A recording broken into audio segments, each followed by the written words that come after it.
Hello, everybody, and welcome to today's session of the Children's Wellness International Online Conference, where today we are talking with Ainslee Winter, who is an art therapist, and she's going to be talking to us about how we can infuse, that's my word, art therapy into the classroom. So welcome, Ainslee. Hello, thank you for having me. Are you excited?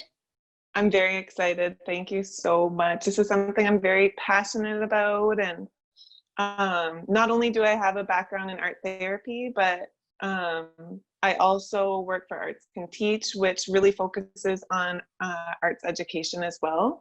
So I'm excited to talk about how we can incorporate this into our curriculum, and it's a really exciting time for creative curriculum right now. Yeah. I bet, because teachers and students and everybody is looking ahead at the fall and going, what the heck are we going to do with our curriculum? So let's backtrack just a bit. How do the arts benefit? And you're an art therapist, so we'll talk about what that wheelhouse is for you. What are you focusing in on? But how does it help us, especially during this current health situation? Absolutely.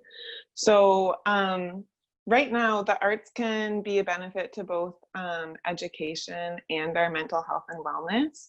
So first, let's start with talking about COVID times. Okay, so it's been really wonderful. I work for Arts Can Teach, and I also have my own business, Revival Through Hands. And as the pandemic began, there was a lot of resistance, and including myself, in terms of going virtual. Okay, I have always been against technology, and I didn't know the power of going virtual and how you can actually expand and reach so many more audiences. So with that being said, we've been able to hold different arts-based wellness groups and also help teachers create creative curriculum. And because I have the art therapy background, we've really been honing in on different wellness themes that can help students that are at home by themselves, who may need that additional support during these times. Because as we know, there's an increased amount of fear and uncertainty, and kids are so sensitive and they can pick up on that. So it's hard as a parent, as an educator, to be strong and to hold the space for your children. And we're all going through our own things as well. But I think that providing some form of creative expression moments, whether it's in a curriculum or whether it's on your own time, and just having time to express through the arts, is really, really important right now. It builds on your capacity for mental and emotional well-being, and it's really, really great. It's a cathartic experience, and also you can, for myself, whenever I'm going through a hard time and I can feel things coming up, it is a moment for me to reflect, to process, to take a step back.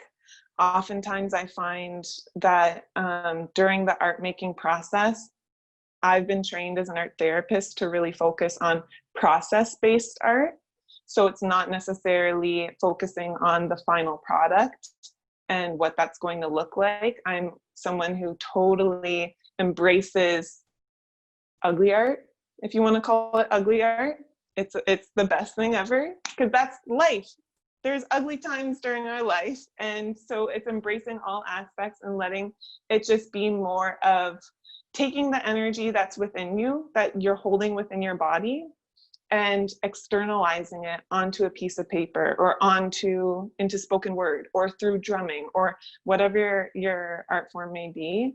and allowing that to create movement within yourself, so that hopefully as we come out of the pandemic, we may not be as blocked up, or we're working on it as like something ongoing, which I think will be very important during these times. And I feel pre-COVID, really that art in school, which was something when I was growing up, I don't know about you, but it was very important. We had art.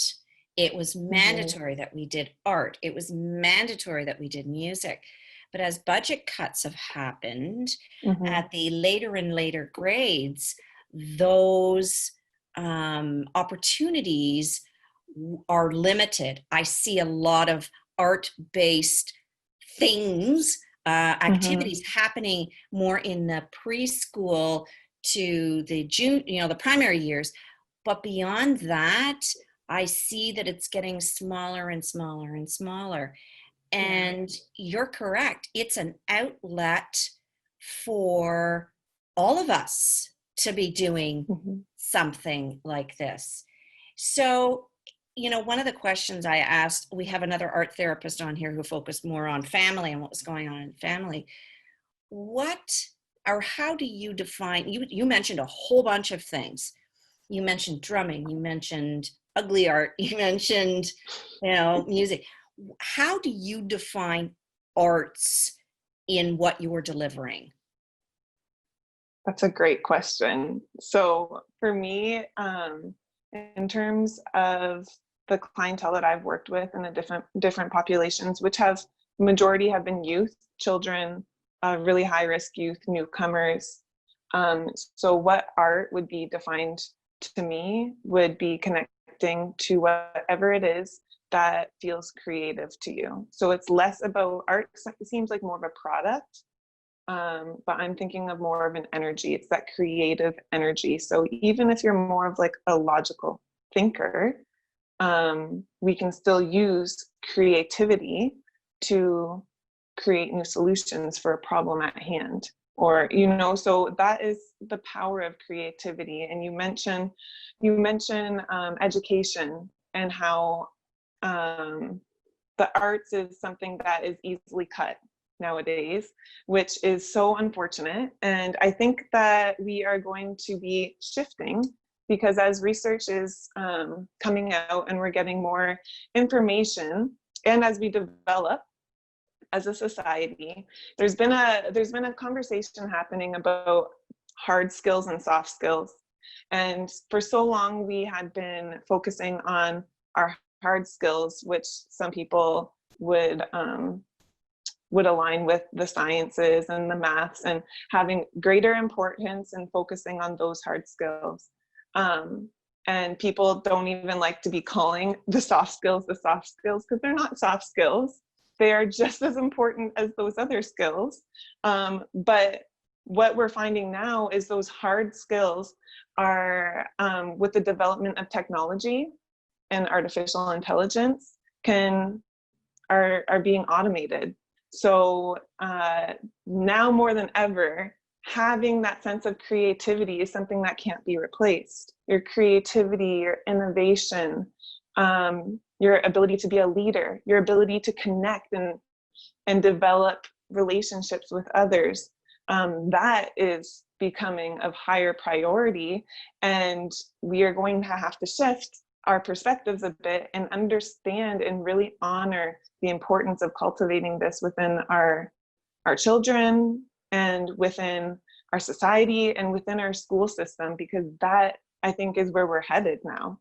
Like, there's examples where I remember even myself thinking about, well, why do I need to learn math? This is so bad, but why do I need to learn math when I have a calculator? Okay. So, but it's important to learn everything. I understand that, but and now people are going further and saying, well, in this day and age, everyone has Google at their disposal. Probably at any moment you can Google something. So there's been a big conversation about whether or not we're going to focus more on more of that memorizing and the traditional active learning, and how we can maybe shift our curriculum into more of like arts integration and arts education, and being able to create spaces where we don't necessarily have specific expectations for our students and already have the answer, and we allow their minds and their hearts and just who they are to develop and create something completely new. So it's such an interesting time. I feel like it's a very pivotal time for creativity. Absolutely, it's so exciting. I don't know why this is coming up in my head right now, but I've been thinking about one of my professors that I really admired growing, like when I was at the University of Windsor for visual arts. She specializes in bio art. So that's combining biology and art making. And she would always tell us about the incredible insights and how having a visual artist work with a scientist, how perhaps the way that they're thinking is completely different, and how that can transform where they're going, you know. So it's very exciting. I think that hopefully we see a transition in our curriculum to focusing more on some of these skills like resiliency, creativity, emotional regulation skills, like all of these very important things. And then yeah, we'll see where it goes from there. But I'm excited on behalf of creativity. You know, I tell everybody that because of COVID, every day I thank COVID because I've unleashed my COVID creativity. Mm-hmm. And what it has done is it has ignited both sides of my brain. Mm-hmm. It has ignited the logical part of my brain as well as the creative side. And the creative side for me comes from visualization. It comes from having that vision and then taking the logical piece and saying, how do we make this happen? And, you know, to me, nature has, I've always had this theory in my head that there are mathematical calculations, going back to your mathing, for everything. I was trying to find a researcher that would actually say there's a mathematical calculation for happiness. And so I Googled it, but there wasn't anybody doing it. And I still think there's a math calculation, because everything comes out sort of as a calculation. And I watched, speaking of mathematics and patterns, there is a YouTube video that I just happened upon where the fella punched a hole in the bottom of a paint can, and his wife or girlfriend filmed it, and he just let it naturally create this magnificent piece of art. And I am sure if we looked at gravity and I'm sure it's a physics experiment gone beautifully, but that's how we can tie all of this creativity in with, as you say, the hard skills. So how do we, because we have educators on here and we have parents, and parents looks like they're going to be supporting kids at home. So how do we integrate the arts into the current curriculum? So what are offering? Because I know teachers are like, whoa, we got so much going on here. But as you and I know, being like this, you really have to have your game face on and really ignite the learners on the other end and excite them. So how can we build that into our current curriculum? Yes, that is a great question. So I'm going to take it a step back further and just kind of reflect on what you were saying about the paint can and how that could be a lesson on gravity or physics or any of those things. So there's 3 pillars for arts can teach, like the foundational ways in which we approach what we do. The first one is arts education, and then we have arts integration, and then cultural opportunities. So what we're talking about right now would be the arts integration aspect. And I think back And basically what we're doing when you give that example is you're making curriculum more visible. It's visible now. Okay. So there's been recent studies in the UK, and I'm sure there's even more. But what they were doing was they had students that were learning in the traditional active learning way, and then they had another group of students that were learning through arts education and arts integration, both the same content, both the same amount of time. And what they found was when they tested the students 10 weeks later, the students that had learned through arts integration and arts education remembered more of the material. So that is exciting news, because I can personally relate to that. As I was reading these articles, all of a sudden I'm having flashbacks to grade two. Grade two. I remember crystal clear learning about solutions and volume. My teacher had like a thing of water, and she had a really tall container and a really wide one, and she's like, which one holds more water? And I was floored. I was wrong at the time. I had no idea, but just being able to visually see the difference, or see how this can transform and what volume is, I don't think I would have understood it unless I saw that visual.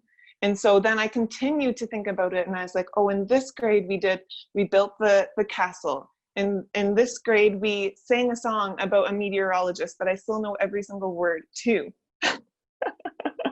Okay, so I could literally list every arts integrated lesson, and I completely remember it. And the amount of information that maybe has fallen into my unconscious memory is a lot. And I mean, so basically this study though, they said that the arts integration and arts education was even more helpful for students who may have been lower performers or had difficulties reading.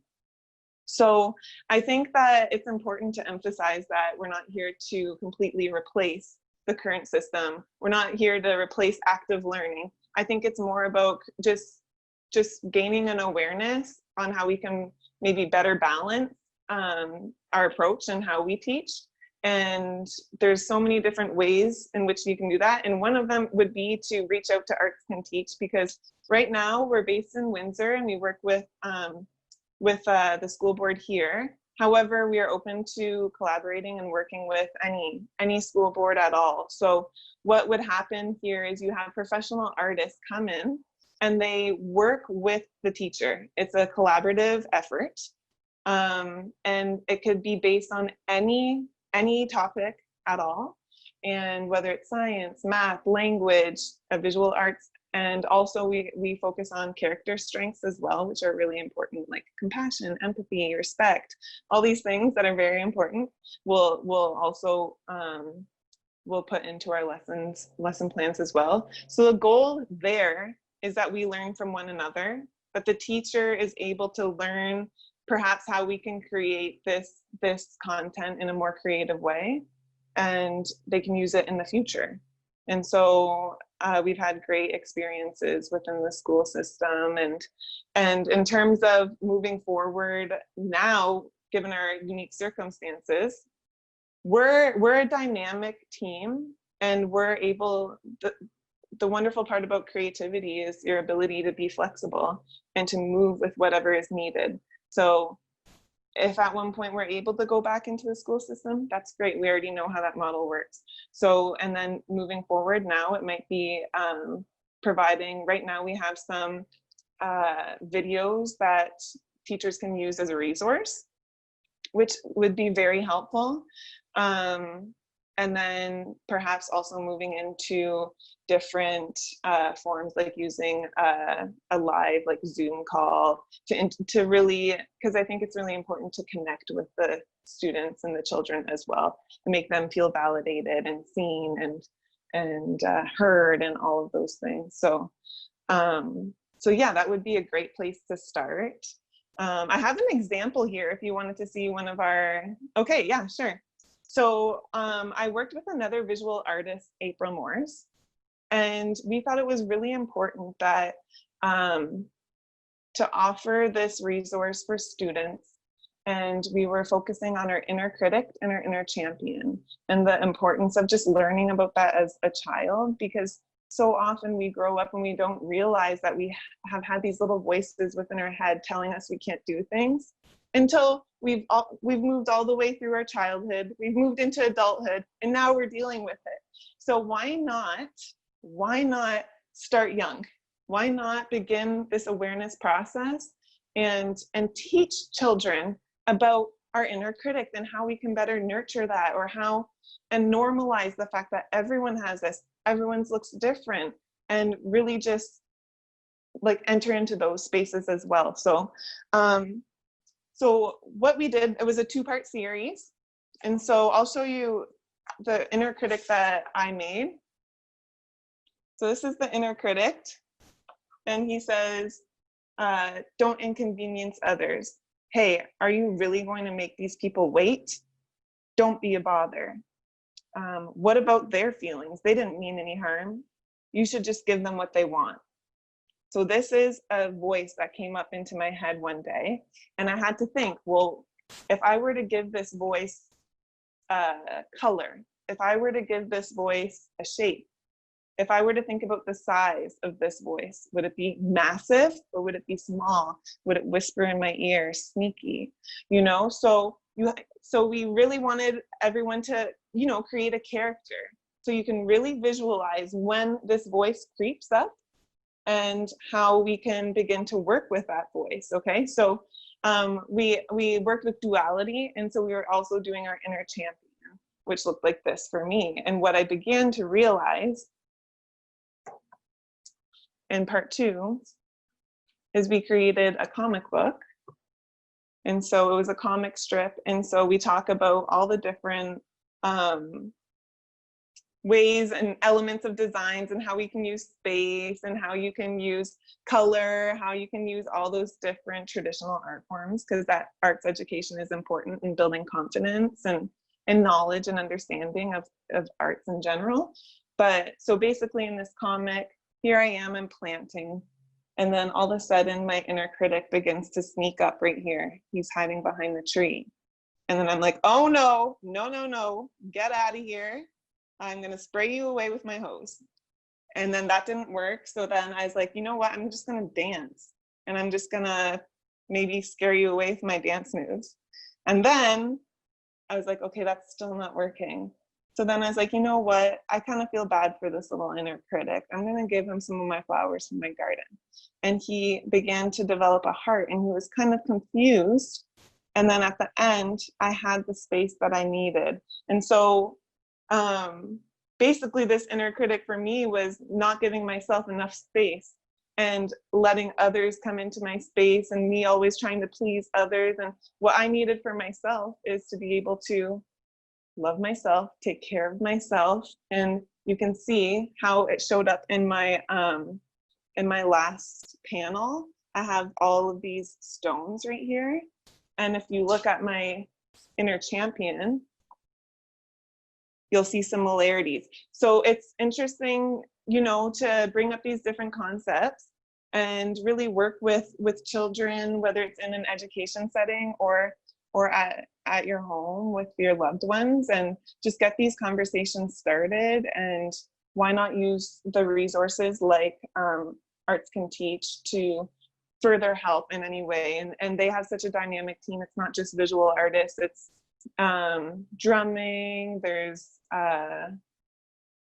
dancing and creative writing and drama, puppetry. So there's a variety of different avenues you can go with being creative.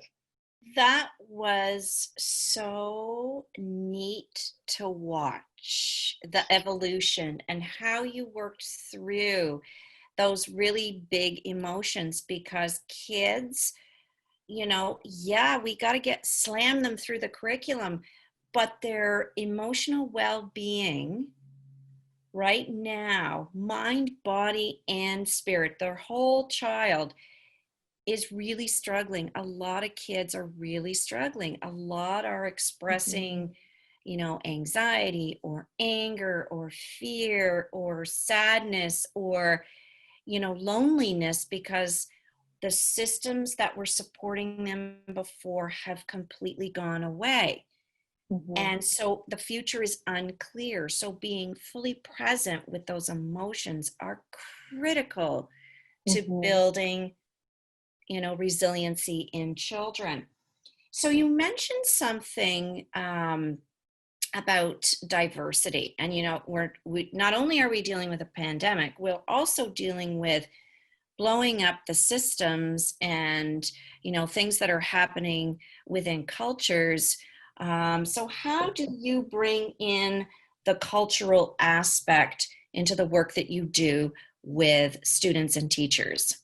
Yeah. Okay. So, um, you brought up an interesting point on how art is not only can be used for education, it can also be used for our mental and emotional wellness and healing. And again, we can begin to bring in different cultural opportunities and cultural contexts as another way to learn about other cultures, which is very important.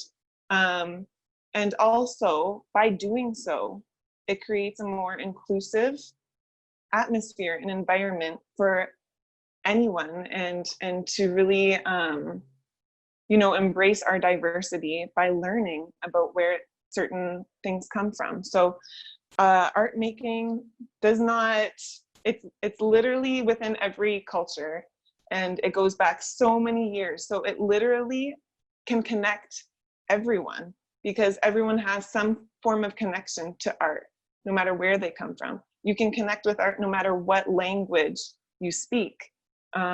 So basically what I've done in the past is I'll use different art directives, but that have roots in different historical backgrounds. But I think what's so important to do is to honor those roots, and to honor and really give students or whoever you're working with that information as to where this has come from. And um, and yeah, so then it turns into more of an educational opportunity for them to learn about that, and it deepens why this has happened, and then you can transform it into maybe a wellness activity. Or I'll get an example I can share with you would be, before I've used we created like clay labyrinths before. So we would talk about what a labyrinth is, of course, and how what the meaning of the labyrinth is. But then I went a little bit further, because I've been inspired by this specific labyrinth called the Reconciliation Labyrinth. And so the Reconciliation Labyrinth has roots in South Africa, and it talks about the apartheid and how